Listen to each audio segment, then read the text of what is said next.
C'était aujourd'hui la cinquième et dernière étape de l'Alpe Isère Tour, 33e du nom. Un départ donné dans l'ascension du col du Cucheron, dans une étape qui faisait figure d'épouvantail. Quelques premières offensives du côté du néo-zélandais Lewis Bowers sous les couleurs de l'équipe Groupama FDJ. Mais on sent la timidité du peloton dans une étape qui comptait plus de 4000 mètres de dénivelé pour 171 km à parcourir. Le seul vrai échappé de la journée aura été Milan Donier pour la formation Lotto Destiny. Parti tout seul, il se relève dans l'ascension du col d'Ornon. Il juge que c'est un petit peu ambitieux de sortir seul aussi loin de l'arrivée. Le col d'Ornon que les coureurs abordent un petit peu comme le calme avant la tempête pour l'enchaînement final. La tempête qui viendra des coureurs de la formation Kern Pharma qui mettent en route et qui commencent à mettre en difficulté un certain nombre de coureurs.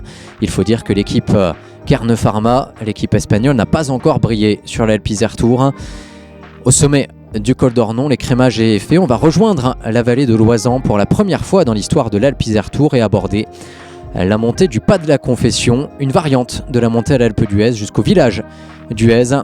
Ascension menée par les couleurs d'Arkea BNB Hotel sous l'impulsion de Jean-Loup Fayol, puis d'Emre Svestat qui évolue dans le top 5 du classement général. Mais le contre est terrible du côté de José Félix Paracuerda, bien décidé à donner le succès à l'équipe Kern Pharma.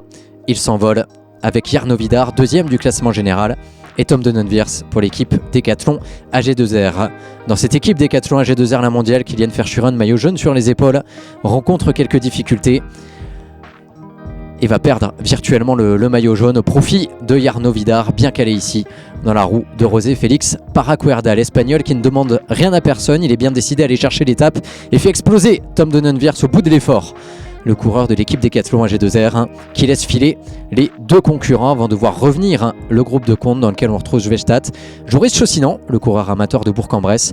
Kylian Verschuren est toujours là avec son maillot jaune et au moment d'aborder quelques portions étroites, Svestat part à la faute, le Norvégien, de quoi désorganiser un petit peu la poursuite.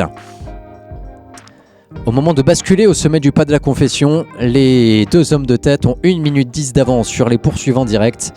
Kylian Verschuren, maillot jaune sur les épaules, qui donne tout et fait honneur au maillot du département de l'Isère. Mais ce maillot ne tient plus qu'à un fil au moment d'aborder les lacets de l'Alpe d'Huez dans le sens descendant. On aura descendu 16 des 21 lacets de l'Alpe d'Huez. Une descente qui va permettre à Tom Denenviers de refaire une partie de son retard et de se refaire une santé avant de revenir dans Bourg-d'Oisans où est jugée l'arrivée de cette cinquième étape. Au moment d'entrer dans les rues de Bourg-d'Oisans, Jarno Vidar sait déjà qu'il va remporter le classement général et en seigneur va laisser l'étape à José Félix Paracuerda qui n'avait pas levé les bras depuis son succès au Tour Alsace en 2021. Tom Denenviers vient prendre la 3e place de l'étape et par la même occasion la 3e place du classement général. Vicente Roras est 4e de l'étape. Joris Chaussinan vient chercher un superbe top 5. Il sera le meilleur amateur de cette édition. José Félix Paracuerda remporte l'étape, Jarno Vidar remporte le classement général devant l'Espagnol et devant le Français Tom Denenviers. Un jeune garçon de 18 ans s'impose dans cette 33e édition.